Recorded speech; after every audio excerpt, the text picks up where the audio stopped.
And welcome, welcome, welcome. This is Peter Winnick. I'm the founder and CEO at Thought Leadership Leverage, and you're joining us on this version of our podcast, Leveraging Thought Leadership. This is our LinkedIn Live version.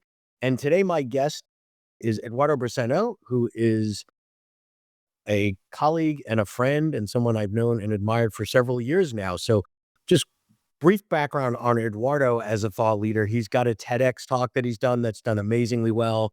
He recently, in the last year and change, had a book come out that if you haven't gotten it, go get it. It's called The Performance Paradox. He is the CEO of Growth.how.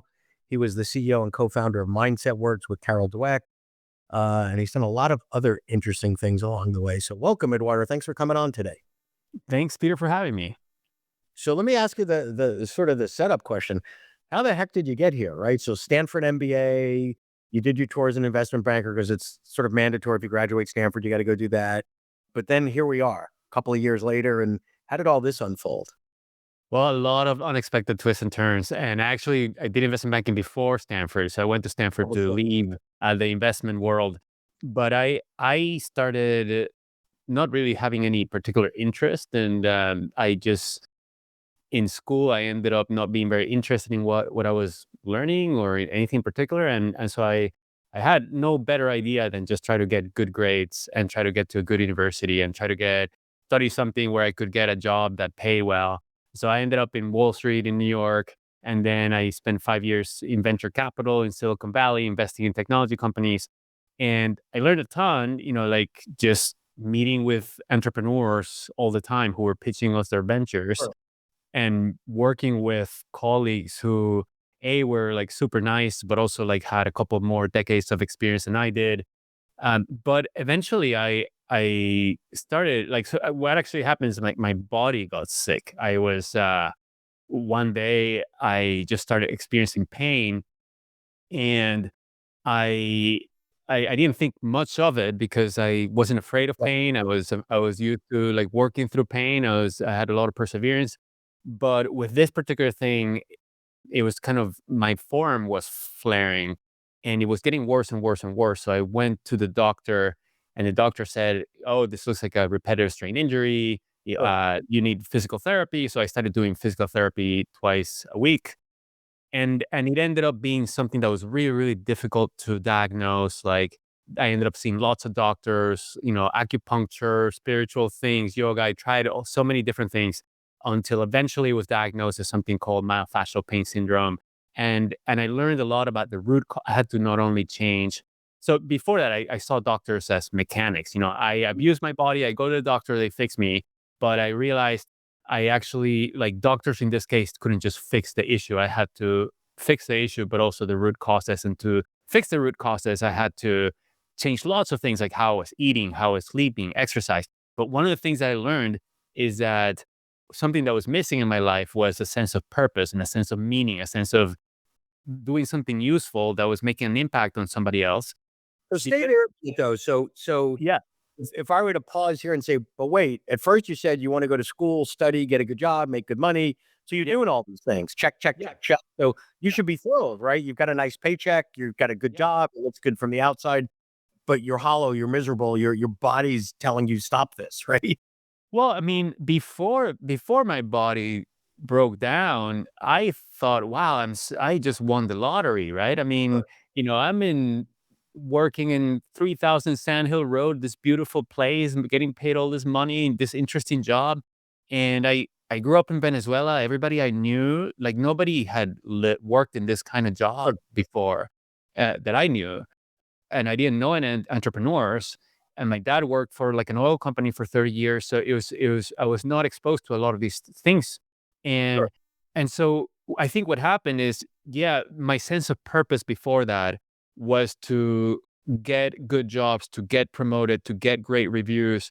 And once I did those things, and once I had kind of, and I had the money I needed, like, Sure. I, my wife and I are not big spenders. We like to live below our means. And so I looked, okay, if I spend 10 years, 20, 30 years in this job, what am I going to feel like I've done, in 20 to 30 years? And for a lot of people, I think that can bring a lot of meaning and purpose, because I think they're being useful. They're serving on boards. They're Sure.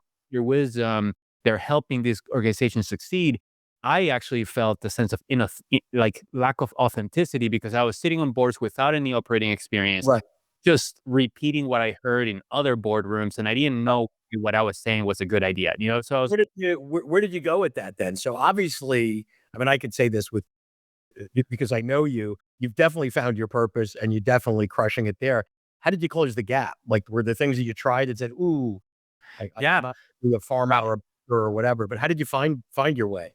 Well, first it was like a big tempest. I didn't know, right? It was like I was lost, and I saw my wife Allison had switched jobs a few times. She became a teacher, and when she became a teacher, I saw a change in her that I realized she had found her sense of purpose, Right. and I didn't have that, so I wanted that. So I went to Stanford to grad school to explore what that purpose could be for me, what I could be doing that was meaningful to me, and so there I got a master's in education because Allison had gotten me interested in that. And I got an MBA, and I worked on a few different like social entrepreneurship ideas and Right. projects. And there I met Carol Dweck, and I was introduced to her because, and I think this is relevant. I had shared with my classmates what I was interested in. We know what kinds of things I was interested in. So when Carol was looking for somebody with a business background, she was spreading the word, "Hey, do you know somebody with this type of background?" When one of the professors asked one of my classmates, the classmate thought of me, right? Because I had been vocal about So what I then was looking. I wanna unpack that because I think that's really interesting in that a lot of folks on their journey to find purpose, they keep it quiet. "Hey, if I don't know, let me just stay on my way and find it on my way," but by kind of broadcasting in it well, no, I wouldn't say broadcasting, but sharing with those that you trust, that those that you admire, colleagues, people you respect, "Hey, here's kinda what I'm thinking. I don't really know the answer." Sometimes the answer comes to you because you've had the courage to share. Absolutely. That was the case for me. Like a professor went to one of my classmates, say, "Hey, this other professor in the school of psychology who's looking for somebody like this. You know anybody?" And, out of 300 classmates, he thought of five people who might fit that mold. And he reached out to the five of us. And so then I met with Carol. I started meeting with her every 2 weeks to get to know each Mhm. other. And we ended up, partnering and co-founded Mindset Works together. So that was the beginning of kind of my work on growth mindset 16 years ago. Well, and just to back for those that don't know, I mean, Carol Dweck is a legend in her own right in terms of the book Growth Mindset, and then you were on the business side of that, not the IP creation side of that. So you kind of very few people in this business, I can think of 2 or 3, really start more as back of the house on the business side and then move to the front of the house. So your own version of thought leadership is, I would say, sort of growth mindset is kind of foundational to that, but then talk about your journey as a thought leader where you came in front to come up with your own work. Sure. And that was also kind of not planned and unexpected. So when I co-founded Mindset Works with Carol, my idea of what I would do was I would be an entrepreneur and I would lead software as a service company that serves Mhm. schools to help schools foster cultures of learning, growth mindset cultures. And I led that company for over 10 years. But a few years in, one of our board members came to me and said, "Hey, Eduardo, you need to get out. You need to get out of the office. We're trying to evangelize growth mindset. Nobody knows who you are." And I grew up very, very introverted.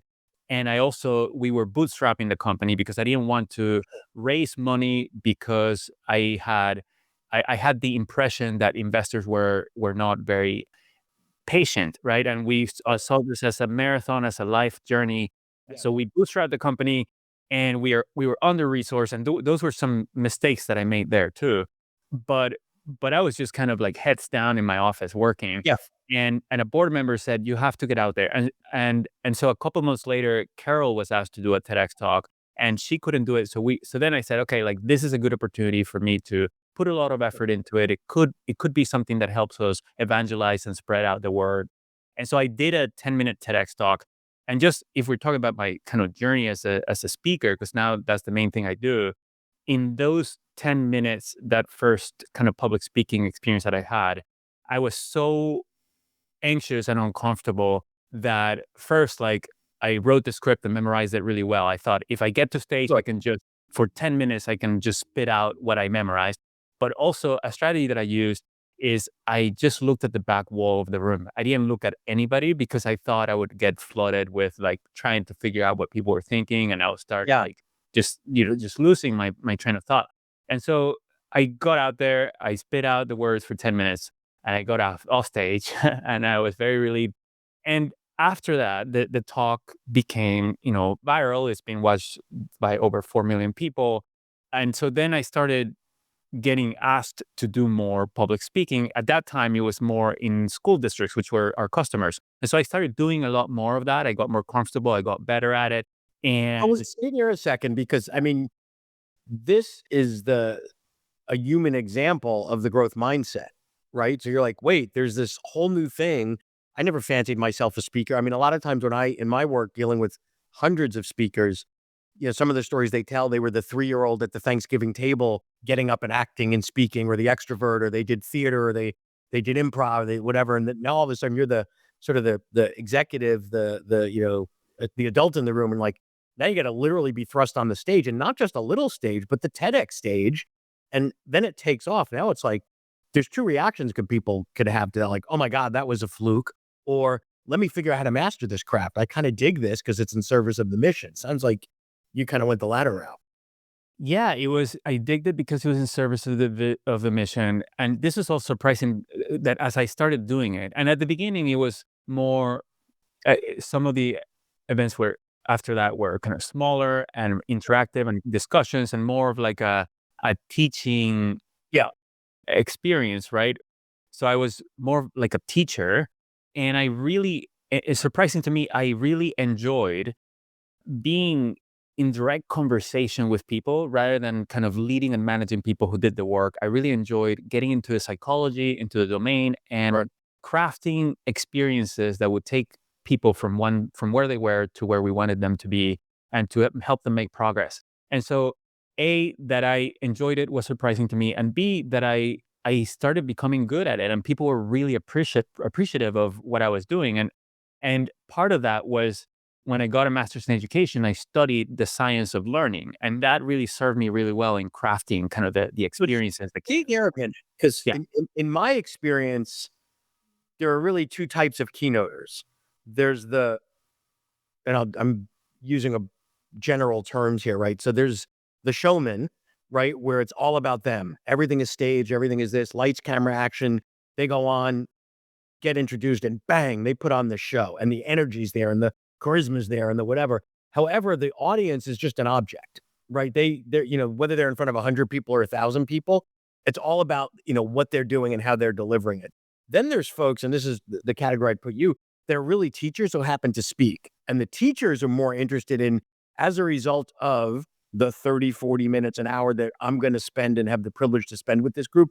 I want them to walk away seeing, thinking, believing, behaving, doing something differently than they did at the beginning. It's not entertainment, because there's this whole, it can be entertaining, but it's not like bravo, bravo, I just saw a good play and then whatever, whatever. You want to shake them up a little bit and get them to think and get them to learn. That's a very it's a much higher bar, in my opinion. yeah. Well, it is definitely what I seek to do. It is why people hire me. And so, one thing that I learned in working with teachers is that it's really important to start lesson plans or to plan lessons with the learning objectives. Like that's where you start with the goals, right? Yep. Sometimes people go in and, okay, I'm just going to go on stage and talk about something, or it's really important to understand and align with the clients on what are we trying to achieve, what are the goals, and then design back. And obviously, what's the context? What are people? Where are people now? What is the context? And then how do we make progress from that to the goals? And so I enjoy that. Having said that, the entertainment and the energy is also really important. It's something that I'm working to grow. So recently, I spoke at Universal Studios in Orlando, and it was a full day of different keynotes, and they had me open the day. And when I was speaking with them, that they hadn't decided to hire me yet. They were really excited about my work, but they said the only thing that I'm not sure about, and I want your perspective on that. They asked me. They said, you know, this is an opening of the day. We want people to get energized. We want people to get jazzed up for the day. Do you think you can deliver on that? And so I said, yes, I think I can do that because I've done it before, but it is more of a challenge. It's more of a growth area for me. Yeah. And I spent a good amount of time planning for those kind of first kind of 6 minutes, and they went really, really well, and the day was amazing, and people were like super jazzed, and now they're gonna have me go to their Hollywood location. Like, so but it is a growth area and it is important. But I think, the reason people hire me is because they are trying to have their people, whether it's the leaders or other professionals, grow, right? Learn Yeah. something useful and change in some way, transform and make progress in the process of transformation. And for that, I think they need like powerful insights. They need to learn like powerful strategies and in an effective way. It's not just me telling them all this stuff. Right. It's And it's not, me getting them in their brain. yeah, it's not just charisma and stories and all that. So stay within. So now the journey is you go from sort of the operator to running the business to learning the skills to be on the front. And now fast forward a bit, you're focused on growth mindset. Where does the ideas, the intellectual property underneath what now lives in the performance paradox come from? Where did that come from? Sure. So what happened is that I started doing a lot more public speaking, keynotes, and workshops, and also getting a lot more interest from businesses. Because after Microsoft started being very interested in growth mindset in 2014, I started working with them, and then other companies became interested. And in doing workshops with especially senior leaders, I shared different frameworks that I came up with, Yeah. trying to help them. And one of the frameworks in particular was super helpful. It got people's eyes to light up, and it led to great insights and discussions. And that, I saw that that was something worth sharing. So I went back to the curators of my first TEDx talk and I said, hey, I have this other idea and framework that is really useful. How about I do another TEDx talk about that? And Mhm. so I did. And that talk is also now being viewed by over 4 million people. And that's about the difference between the learning zone and the performance zone. And that is the basis of the performance paradox. And so, but part of how I had come to that insight is just in working with Carol and others, in that, in order to grow and to be motivated and effective learners, we need to not only believe that we can change and grow, which is a growth mindset, we also need to understand how and build Yes. the systems and habits to do that. And often people think that the way to improve is just to work hard. And that's not the case. And so that's what we unpack in the performance paradox. And so it's, frameworks associated with that. And we can talk more about that. But Yeah. that's in learning from people like Carol Dweck, like Anders Ericsson and Yeah. others, and then from practitioners, and then in supporting people in workshops and keynotes, in seeing how these ideas were useful, that's what then led to the talk and to the book. And the book was an opportunity to dive a lot deeper into the research and to stories and interview people and continue to evolve my thinking and obviously share Sure. with the world. If you're enjoying this episode of Leveraging Thought Leadership, please make sure to subscribe. If you'd like to help spread the word about our podcast, please leave a 5-star review at ratethispodcast.com/LTL and share it with your friends. We're available on Apple Podcasts and on all major listening apps, as well as at thoughtleadershipleverage.com/podcast. Let's go backwards on the book a little bit because you and I met, I think it was right at the beginning of the pandemic, Yeah, maybe moments before. that's Uh, it, that's right. and then so this is, so 4 plus years ago, whatever. And the book wasn't on the radar at that point. And then all of a sudden this book opportunity was thrust at you, and I don't want you to tell the story, but just to give people sort of a setup here, you know, most people pitch and pitch and pitch a book to a major publisher and it could take months, years, whatever. And then they'll decide on alternative publishing routes and whatever. You weren't really even in book mode then. You had developed the models and the frameworks and the ideas that now live in performance paradox of this performing zone and learning zone, which are interesting because there is a time to put the points on the board, right? And that's not a time when we're learning. That's when we're doing what we do. Then there's a time to be backward and say, need to grow a little bit. But then this book thing, again, this is the theme of like nothing was really linear or planned, but it's connected. How did that come to be? Yeah, for me, that was not planned either.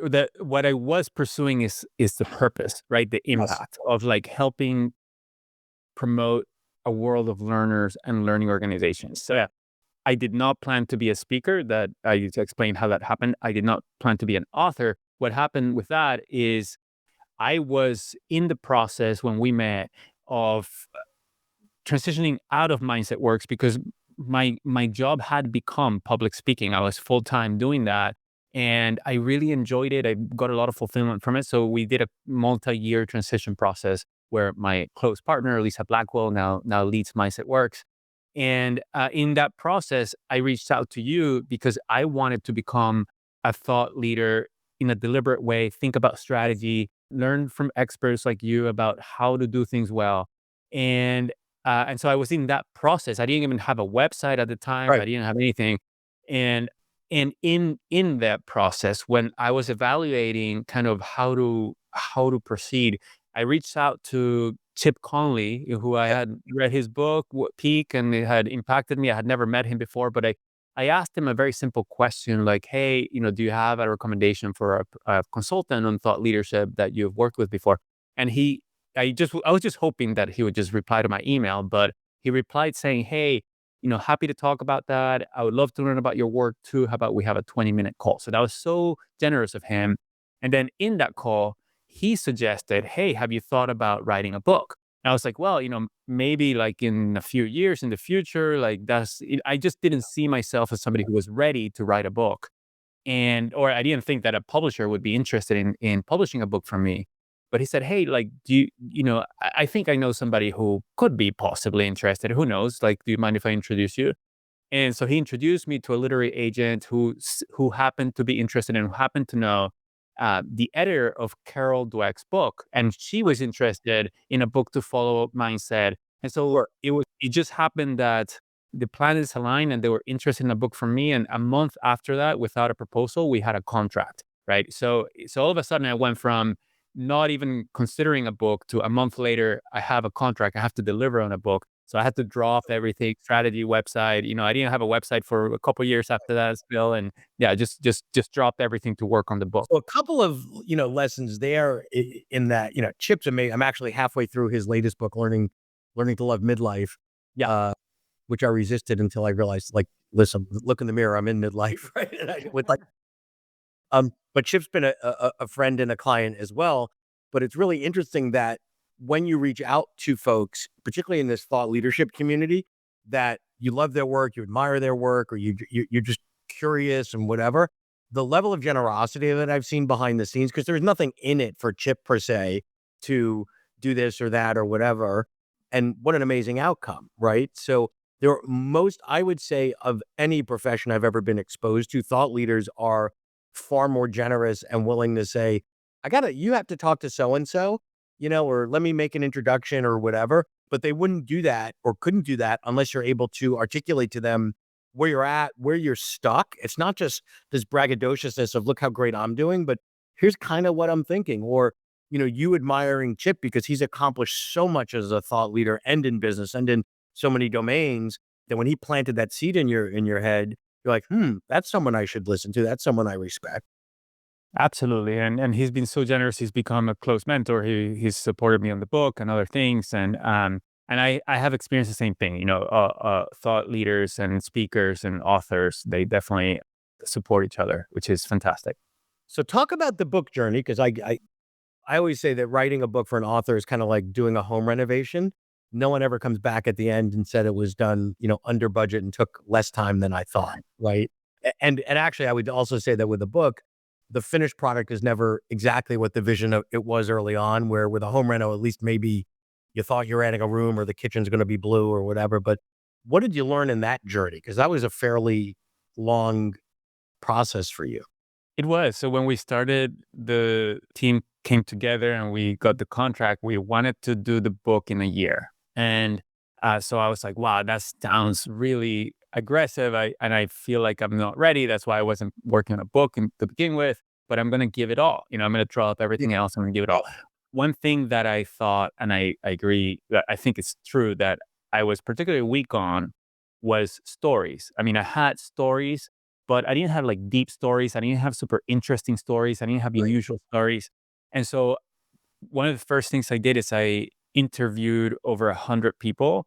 And that was super great to uncover stories, but also to explore frameworks and to think about things and to observe people's stories and come to conclusions on that.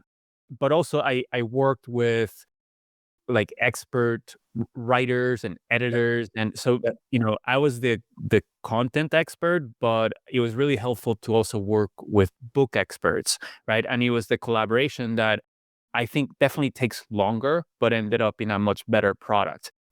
So one of the things I learned, for example, was just my voice for this book. What was it supposed to sound like? Yes. How deep on the stories or the ideas should I go? What should be kind of the pace of it? How quickly do I move from one thing to another? What kind of language should I use? And that took a lot of feedback and revisions, and we probably took a year just for me to get a sense of what the book was supposed to sound like. So a couple of thoughts there in that if we look at it on a continuum, there are some nonfiction business books that are very model process, call it Six Sigma as an example, right? It's process methodology, agile framework, whatever.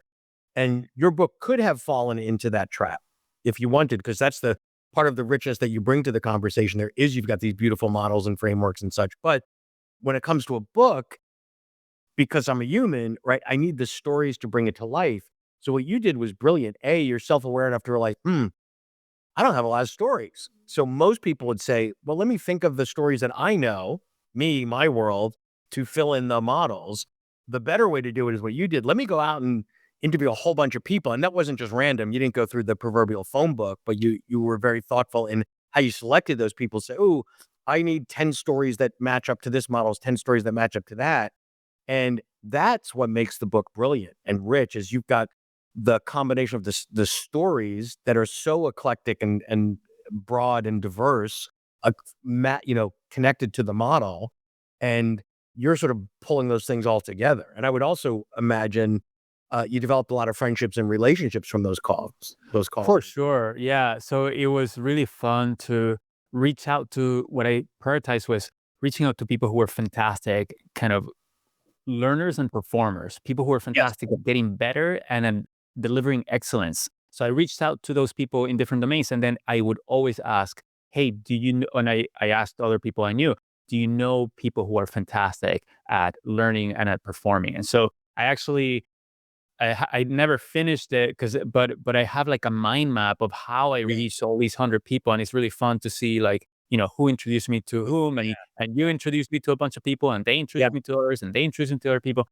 And so, but yeah, my publisher is Penguin Random House, so they wanted something that was broadly appealing, not something that was Yeah. only appealing to kind of people who just wanted theory and frameworks. And Yeah. so that's one reason why the stories were really important to make it accessible. And also that makes it accessible for my clients, companies to be able to like make big bulk purchases for their people, and then for the book to be a useful resource for them as they build a learning culture. Yeah.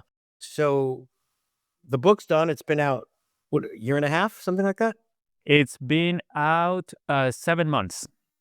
Oh, okay. I thought it was a bit like been on my desk for longer.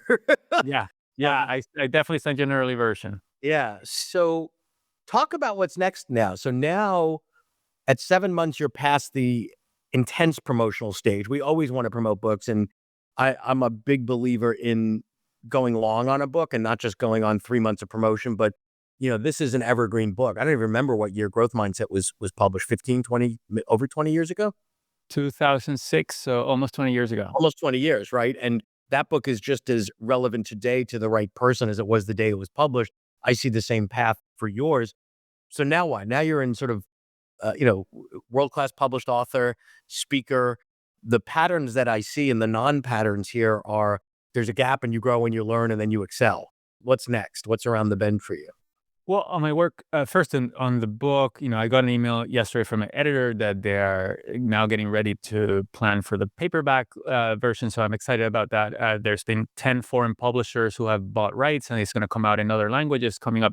But like you said, the promotion now is just embedded into the work I do. When I do Right. keynotes or workshops, then the book is just embedded into that rather than doing things like specifically for the book. I mean, around the launch of the different versions of the book in different languages. There might be Sure. specific things like that I do for the media, but that's the book. Most of the time, I am doing keynotes and workshops, which is the core work that I do. But what I'm most interested in growing, and I'm working with you on this, is on serving organizations more deeply and more longitudinally, right, for a long time, rather than in an event that has a very Right. specific time. And often, when people hire me, they have an initiative going on to develop a learning culture. They have people internally that are going to do things after, I activate and I educate, and I am part of a bigger, much bigger initiative. But I want to explore how I can support more broadly in that bigger initiative in different ways. Yeah. And I think we're early in that process, but I'm collaborating with you on that, and Yeah. yes, that's where I'm trying to push myself and grow. Well, and I think I just want to unpack that a little bit in that most thought leaders, speakers, authors, etc., get the market pushes them to be event based. Clients pay you X to do Y. Come to San Francisco or come to Miami and do this thing for this group for an hour, and maybe there'll be a follow on or something like that. But to have your intellectual property embedded into the fibers of an organization, whether that's as licensed and part of a hypo program or as part of an onboarding or wherever it may be part of the language, growth mindset has become part of the lexicon of business, like a trusted advisor or something like that. But as a business model to really embed your work there as opposed to an event leads to people developing the capabilities and growing and learning. I always look at the events as really awareness. Now people are aware of these ideas and they can either choose to lean in or not. They might say, hey, that's interesting, but not for me. Or that might work here, but not. But when they lean in, I love this embedded model that we've been working on. And I think it's really, really a great way to sort of move forward because it's not just about income. If we circle back to the passion's connected to impact. So if I say to you, how do you know how much impact you have? You can say, well, I sold a lot of books. Okay. Or I spoke in front of 50 groups last year and each group had X number of people. But now when you think about the impact of how many people inside of large organizations that are going to get exposed to your work in bits and pieces and programs over the years, that's pretty cool and exciting. It is, and you're right. It is about the impact. And yeah, if you're trying to evolve culture, right, like a culture of learning or a growth mindset culture, then it needs to be embedded into all the systems and habits and behaviors of the organization. That means it means that it can't be like just a third party hero, who comes and does things. Like the organization needs to be genuinely interested in this and put resources on it and partner. But what I'm hoping is that I can be a partner and a resource, right, to help kind of guide and provide useful resources and feedback and consulting along the way, because there are a lot of things in this that are counterintuitive. You might think that you might do something that you think is promoting a growth mindset. It actually like has counterintuitive negative consequences. And so having an expert along the way is helpful to increase impact, to make sure that what you're doing is having the impact that you hope it has. But it also can't be done just by the external person. It has to be a partnership.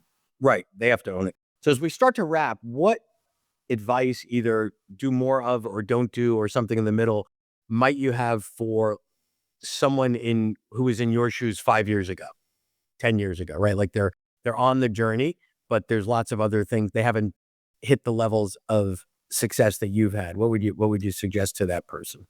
Well, I think I'm going to ask you the question because I think you know a lot more about this than I do. Because for me, I didn't plan to be doing what I'm doing right now. Right, what I did is I became passionate about a particular purpose and impact, and I went to pursue it in different ways. I was an entrepreneur. I wasn't trying to become, a speaker or an author, and I was in many ways like in the right place at the right time at key moments. Mhm. Um, and so for somebody who wants to become kind of a speaker or an author, I don't have a lot of insight, right? I could have hypothesis, but that's not what I've done.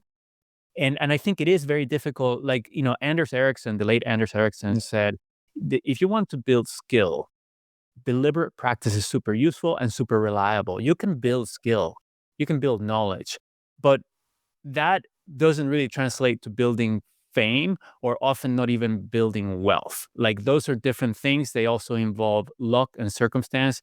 And I think to be a thought leader, you need competence, you need commitment, but you also need credibility, and you need to differentiate yourself from other people. And I think that's something that I don't know how to do in a deterministic way. Like there are a lot of people who have a lot of expertise, and they're not kind of in the eyes of the market. They're not differentiated. I'm going to hire this person and pay them a lot of money because they are different from everybody else. And so, how do you differentiate yourself and build credibility? I don't know. I would ask you that question.